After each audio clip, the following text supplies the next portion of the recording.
今天問了我妹妹一個問題，她一個字都沒回答上來，就是月薪9000是月薪3000的幾倍。如果你能夠回答出來，那注定你也不是一個普通人，並且你能夠賺到非常大的財富。為什麼我這樣講呢？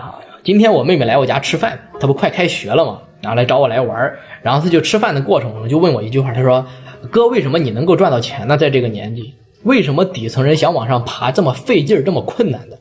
就我想了一下，我沒有直面回答這個問題啊，我就跟他說，那你回答我一個問題好吧？我说月薪9000是月薪3000的幾倍。就他想了半天，他沒敢回復，也沒講話，就在那吃飯。我就感覺這件事很有意思啊，我給大家分享一下。當我講出來的时候，可能你們也懵了，对吧？這到底啥意思呢？我就把我能夠理解的深刻的含義這一部分，我分享給大家伙兒。可能不一定對，但是呢，是我真實自己的一種的體会。就是還有我自己的真實的理解吧。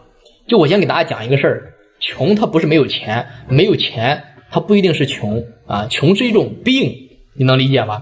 馬克思在150年前曾經就說過一句話，他大概的意思是這樣說的：資本的原始積累絕對不是靠勤儉節約的結果，而是靠暴力的結果。他用8個字形容的是征服、奴役、劫掠和殺戮，這8個字形容了資本的原始積累。那哈佛的教授曾經也做過一個實驗，他找來了2組人，完事呢就是給他分開，按照收入的高低分成了2組，做同一個測試。這個測試是什麼啊？就假設你現在有台車，你的车壞掉了，你需要花3000塊錢才能夠把你這個車修好，那麼你後續會怎麼辦？很簡單，富人組在後續的測試的過程當中幾乎就是沒有任何的變化，那麼窮人組在這個測試的過程當中，後面的表現跟他們的基礎的水平線去相比的話，差了一大截。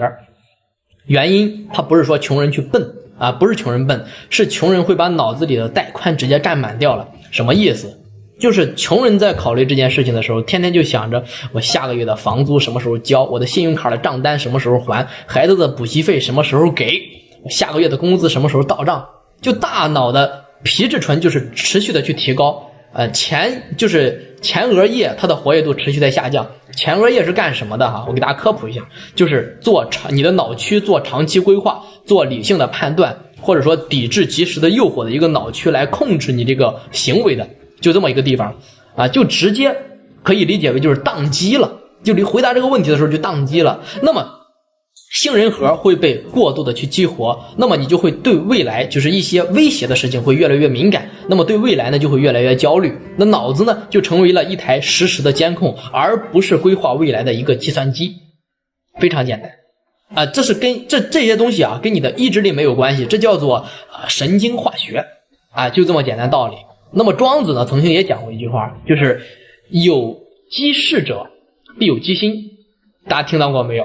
就是當你的生活被某件事所占據的时候，你天天怎麼琢磨我怎麼掙錢，怎麼省錢，怎麼還卡，怎麼還債，怎麼付下個月的房租，下個月該幹什麼。就如果說你的腦子裡全是這些，你還有別的時間和精力嗎？去想別的嗎？你沒有了。所以說窮是讓你的腦子停止運轉的一種狀態，它不是說你沒有錢，而且呢就越窮你腦子越不好用，越不好用你就越跳不出那個坑。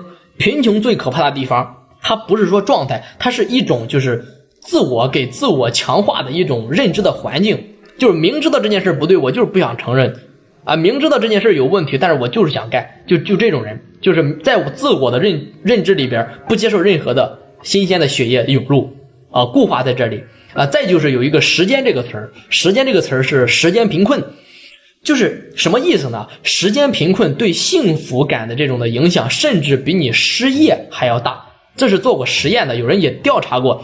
就是當你睜開眼每天醒着來的時候，那麼你每一分鐘都是在拿自己的命去換錢，也是自己的時間。完事下班之後倒頭就睡，第二天繼續一直重複你的人生，這一輩子。所以說窮人缺的不只是錢吶，缺的是什麼？缺的是4種資本一起缺。缺的是啥？沒錢，沒文化，沒人脈，沒身份。沒有錢你就沒有時間，沒有時間你就沒有機會去積累文化資本，沒有積累文化這種資本，那麼你就找不到好的工作，那就惡性循環了。就一個小倉鼠在一個籠子裡邊就一直跑，就惡性循環了。對吧？那這4把鎖我可以称之為叫4把锁，就是把你扣得死死的，環環相扣，就跟奧迪的4個圈一樣，4個鎖環環相扣。那這裡呢其實有一個反直覺的地方，就是有錢人的時间往往是比窮人更充裕的。你會看到窮人都在幹活，但是沒有錢，富人都在玩，但是都有錢是因為他们富人的這些基本的生存的需要他们已經被滿足掉了，他不需要拿過多的時間去換這些資本。那中產以上的階級呢，他本身對這個時間的調度能力，他本身就是屬於一種有優勢的一種狀態。那麼他們可以利用自己的時間去投資自己，可以用自己的時間去試錯，也可以用這個時間去等待機會。而你呢，各位，你想一想，對吧？你光是活着就拼盡了全力，就耗盡了你所有的力氣，你腦子裡不能想別的東西，只能每天在活着，不然你就活不下去，對吧？你想想是不是這麼回事？你不是說你不夠省錢，也不是說你不夠這個勤奮，不是這樣的，是你根本就沒有積累的那一條縫，你填不滿它是一個無底洞。我給大家做一個假設我舉個例子就假設你現在特別的自律，每個月掙3000，存1000，那麼你20年存了多少？24萬。然後呢，你會發現時光飛逝過去了10幾年，它的貨幣的供應鏈擴張了10幾倍，那麼你24萬躺在銀行裡邊，每一年其實都是在縮水的，只是你感覺不到，对吧？那有錢人會幹什麼？有錢人買房子、買基金、買資產，對吧？而且呢，都不用本金，都是用借錢去買的，也就是說用資產的升值去對沖這個貨幣的貶值。那窮人是什麼呢？窮人就是接盤唄，對吧？人家跑了，你接盤了窮人的存錢呢，其實就是購買力的縮水嘛。富人借錢，資產膨脹。窮人呢，對吧？越存越窮，是不是這個道理？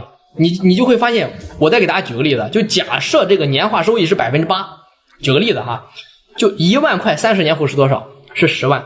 那麼100萬呢？30年後是1000萬，是這個道理所以說複利這個東西它只認的是本金，這馬太效應就這個道理你們可以去了解一下馬太效應是一個什麼效应如果有興趣我下一期視頻單獨出一下。那這就是這個規律對，所以說有很多人都會覺得自己是在跟自己的消費去搏鬥這一輩子，其實不是的。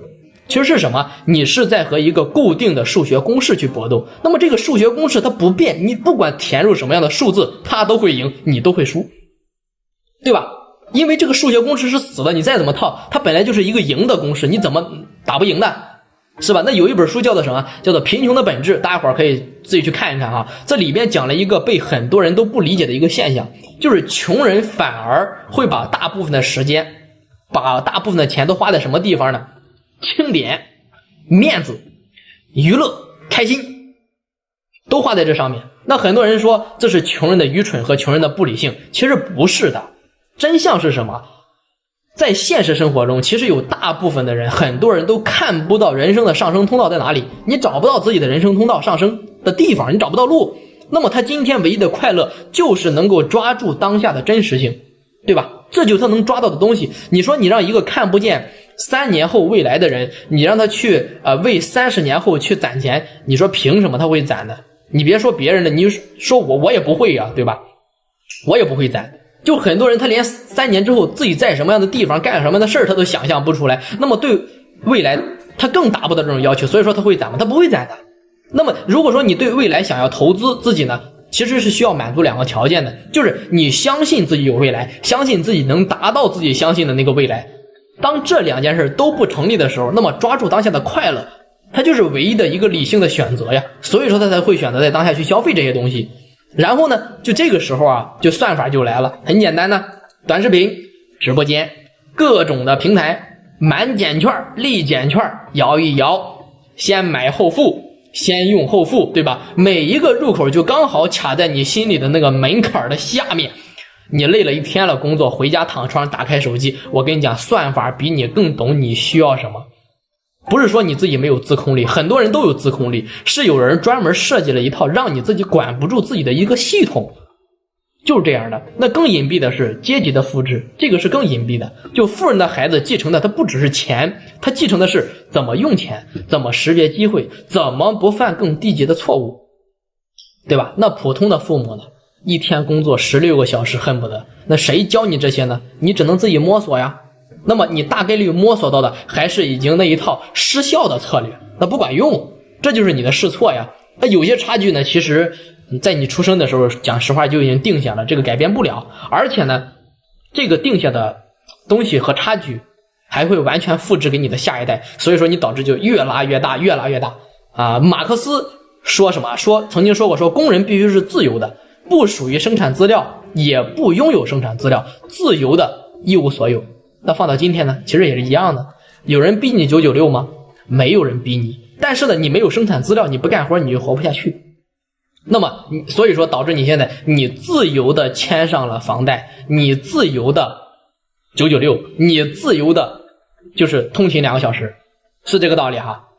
大家反看這個歷史哈，歷史上有一種稅叫做鹽稅，它存在了大概600多年了啊，600年的時間。法國的有一個區域，它是強制居民去購買這個食鹽的，就是你這個人再窮死了，你也得給我買這個東西。那不買，你不買不行，你借錢你借債你也得給我買，永遠的稅基。